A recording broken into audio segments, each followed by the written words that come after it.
Hi, this is Patrick Hunt here in the polytunnel. I just wanted to show you around. This tunnel here measures 20 feet long and 10 feet wide. It's not a very big tunnel, but you can do quite a lot even in a small space like this. So the way of it laid out is that when you come through the door, on this side we have a propagation bench where I'm using this area for starting seedlings and potting on and things like that. And then we have a table over here as well, which is more or less the same. This last year was a hotbed where I filled the base with manure and heated up. This year I didn't do it, and it seems to be working just as well. The tunnel is actually quite a warm tunnel, even as it is. Okay, so moving on then. Down through the middle of the tunnel we have three raised beds, and I've used pallet collars, which are easily got, €5 or €6 online.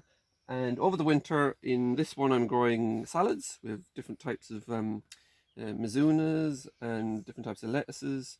And I use the space between the plants then for a bit of propagation. I have some peas coming up, some shoots coming up there. And the method then for harvesting is always taking the outside larger leaves and leaving the smaller leaves to come on in the middle. Moving down the tunnel then I have some overwintering garlic called Valledo. This would have been planted in October and it'll be ready by the middle of May, 2nd or 3rd week of May. And then when this comes out, the tomatoes will go in this position. So this, about 1.2 by 80 centimeters, there's room enough in here for 6 tomato plants, 3 on that side and 3 on this side with about a ½ meter spacing. So there and there. They'll then be tied into overhead wires, which I'll bring down, transfer along.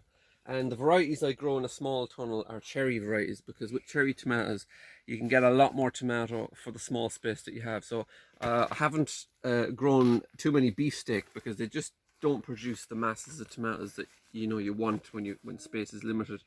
So my favourite variety at the moment is Sungold Select. It's from Brown Envelope, and it's an open pollinated seed. And then moving down onto this bed then, I've got a purple sprouting broccoli, almost ready, our first purple sprouting broccoli. That's been there all through the winter. And under that then I have some beetroot that I'm harvesting for the leaves, and then I've interplanted that recently then with peas for shoots. So similar to a previous video, I talked about growing peas for shoots, so in the tunnel it'll be even quicker again. And again, if there's any space on the beds, because it's a small tunnel, I use any space for propagation. Sometimes I'll use the shade of a taller plant to make sure the little seedlings don't get scorched, get really hot in a tunnel.